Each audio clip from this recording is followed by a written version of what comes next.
पीए चंद्रनाथ को पता चल गया था बहुत बड़ा खौफनाक राज, इसलिए उन्हें मौत के घाट उतरवा दिया। सीबीआई को अब ऐसे शख्स का नाम पता चला है जिससे उम्मीद भी नहीं की जा सकती थी कि ये इंसान पीए चंद्रनाथ रथ को इतनी बुरी तरीके से मौत के घाट उतरवा सकता है।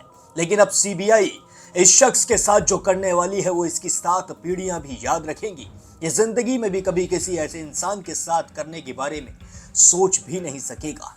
आदाब, नमस्कार, सत श्री अकाल, peace to be with you दोस्तों। मेरा नाम है जुनैद भाटी और आप देख रहे हैं द न्यूज फीवर। जैसा कि आप सभी जानते हैं कि पीए चंद्रनाथ रथ की मौत को काफी दिनों का समय बीत चुका है, जहां पर यह कहा जा रहा था कि पीए चंद्रनाथ रथ की हत्या का बदला जल्दी से जल्दी शुभेंदु अधिकारी लेंगे। जिस दिन शुभेंदु अधिकारी सीएम पद की शपथ लेंगे उसी शाम को इन हत्यारों का एनकाउंटर कर दिया जाएगा। लेकिन एनकाउंटर तो छोड़िए, अभी तक भी कुछ भी ऐसा नहीं किया गया है जिससे इन हत्यारों को सबक मिल सके। जी हाँ, ये हत्यारे सलाखों के पीछे जरूर चले गए हैं, लेकिन अभी तक भी बहुत सारी असमंजसता बनी हुई है। अभी तक भी बहुत सारी चीजें ऐसी बनी हुई है जो खुलनी बाकी है। अभी तक भी खुलकर निकल कर नहीं आया है कि किसने पीए चंद्रनाथ रथ को आखिर इतनी बुरी तरीके से मौत के घाट उतरवाने में इन शूटरों की मदद की थी। जी हाँ, वही विभीषण अभी तक मिल नहीं रहा है। एक शख्स का नाम जरूर निकल कर आया जो इन शूटरों ने लिया है। जब इन शूटरों की अच्छे से धुलाई की गई, अच्छे से पिटाई की गई, सीबीआई ने इनसे राज खुलवाने शुरू किए, इनसे सच बुलवाने शुरू किए, तो इन्होंने एक शख्स का नाम ले दिया जो वेस्ट बंगाल का ही है, वो पश्चिम बंगाल में ही रहता है। उसके बारे में इन्होंने बताया है कि उसने हमें सारी चीजें मुहैया कराई थी। जी हाँ, ये जो 2 शूटर हैं, मयंक मिश्रा और विकी मौर्य, इन दोनों से सीबीआई ने सच निकलवा लिया है। लेकिन जो तीसरा शूटर है राज सिंह ठाकुर, वो अभी तक भी कुछ बोलने के लिए राजी नहीं है, बल्कि उसकी मां जरूर बोलती नजर आ रही है। उसकी मां और उसकी बहन सीबीआई को सबूत दिखाती नजर आ रही है। वो वीडियो अपलोड करके सबूत दिखा रही है कि राज सिंह उस रात को घर पर ही मौजूद था। उन्होंने एक सीसीटीवी फुटेज दिखाया है जिसमें साफ तौर पर राज सिंह अपने घर के बाहर नजर आता है। इस सीसीटीवी फुटेज में वक्त है रात के करीब 8:30 बजे। इसी दौरान पीए चंद्रनाथ रथ को भी मौत के घाट उतारा गया था। तो यहाँ सबसे बड़ा सवाल ये खड़ा हो गया कि जब राज सिंह ठाकुर उस रात को अपने घर पर मौजूद था तो फिर पीए चंद्रनाथ रथ को उसने शूट कैसे किया। जी हाँ, यही सवाल राज सिंह ठाकुर की मां और बहन पूछती नजर आ रही है। राज सिंह ठाकुर की बहन ने एक कैश मेमो भी दिखाया है जिसमें साफ तौर पर तारीख लिखी है और समय लिखा है। उसमें साफ तौर पर देखा जा सकता है कि राज सिंह ठाकुर ने इसी दौरान, इसी तारीख को, इसी समय पर कहीं से शॉपिंग की थी। जी हाँ, वो कैश मेमो भी राज सिंह ठाकुर की बहन ने दिखा दिया है। तो यहाँ सबसे बड़ा सवाल यही खड़ा हो रहा है कि अगर राज सिंह ठाकुर अपने घर पर मौजूद था, जब सीसीटीवी फुटेज में साफ तौर पर दिख रहा है, तो फिर उसे गिरफ्तार कैसे कर लिया? कहीं किसी और को तो गिरफ्तार नहीं कर लिया है? जी हाँ, ये भी सबसे बड़ा सवाल इस वक्त निकल कर आ रहा है। चलिए वापस आ जाते हैं इन दोनों पर, विकी मौर्य और मयंक मिश्रा। जी हाँ, इन दोनों से जब पूछा गया तो इन्होंने एक नाम ले दिया जिस नाम को सुनते ही सीबीआई के होश उड़ गए, सीबीआई का माथा घूम गया। सीबीआई सोचने लगी कि आखिर ये शख्स ऐसा कैसे कर सकता है।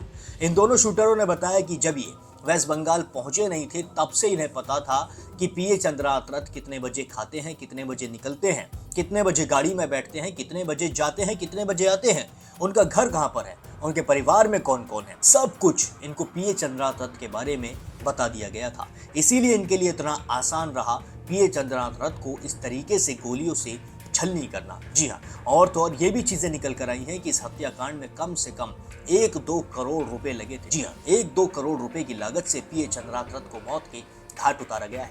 जो सुपारी इनको दी गई होगी वो अलग होगी, जो सुपारी का पैसा होगा वो अलग पैसा होगा। ये जो 1-2 करोड़ रुपए लगा है, ये लगा है इन शूटरों के आने जाने में, खाने पीने में और इनके पिस्टल्स में। जी हाँ, जिन पिस्टलों से इन्होंने शूट किया था उसमें से एक पिस्टल की कीमत 10 लाख रुपए बताई जा रही है। तो इन तीनों के पास 3 अलग अलग पिस्टल्स होंगी या फिर 2 पिस्टल होंगी, तो फिर 20 से 30 लाख रुपए सीधे तौर पर सिर्फ और सिर्फ हथियारों के ही हो जाते हैं। और इनके पास एक गाड़ी भी थी, बाइक भी थी, उसका फ्यूल का खर्चा भी होगा, भागने का खर्चा भी होगा, पहनने का खर्चा भी होगा, रहने का खर्चा भी होगा। सब चीज़ का खर्चा इन शूटरों को मुहैया कराया था इस शख्स ने। जी हाँ, और फिर इसके बाद इनकी जो सुपारी के पैसे होंगे वो भी इन्होंने अच्छे खासे ले लिए होंगे, जिसके बाद इन्होंने पीए चंद्रनाथ रथ को इतनी बुरी तरीके से मौत के घाट उतारा होगा। सीबीआई की जो एसआईटी है, यानी कि स्पेशल इन्वेस्टिगेशन टीम, उसने अब बहुत सारी चीज़ें निकाल ली हैं और अब जो शख्स है, जिस शख्स का नाम इन दोनों ने बताया है, उसे ढूंढने की प्रक्रिया शुरू हो चुकी है।